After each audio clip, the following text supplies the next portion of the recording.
এখন বসেছি সকালবেলা ব্রেকফাস্ট করতে। ছাতুটা যাও করে কিনলাম, একদমই গেলার কোনো ইচ্ছা ছিল না আমার। তো তারপরে একটু পড়তে বসেছিলাম, তাই আর কোনো শুট করিনি। তো চান টান করে এই দেখো, এই গাছটা আমার বাবার ঘরের জানলার সামনে পুরো হয়েছিল, মানে পাশের জমিটা, সেখান থেকে বাবাকে বলে তুলে এনেছি। এটা এরিকা গাছ।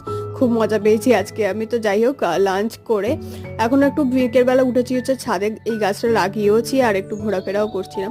এরিকাটা বড় এরিকা, জানি না কতটা বড় হবে আর কি, দেখা যাক, পরে রিভিউ দেবো আবার। তো চা করে এখন বসেছে খেতে, কারণ প্রচন্ড মাথা যন্ত্রণা করে, মানে ঠিক টাইম মতো না চা খেলে, এতটাই বাজে হ্যাবিট হয়ে গেছে। আর সঙ্গে পড়াশোনাও করছি, কারণ আর মাত্র 10 দিন বাকি, পাশ খেতে আমার আর বেশি দিন বাকি নেই। তো তারপরে আবার ছুটকেও পড়তে এসেছিল, ছুটকেও পড়াচ্ছিলাম। দেন ডিনারে করেছি শুক্তো আর বাঁধাকপি চচ্চড়ি ছিল, সেটা শুট করা হয়নি। তো আজকে মিনি ব্লগটা এইটুকুনি, দেখা হচ্ছে কালকে নতুন একটা মিনি ব্লগের সঙ্গে। সবাই ভালো থাকো, টাটা।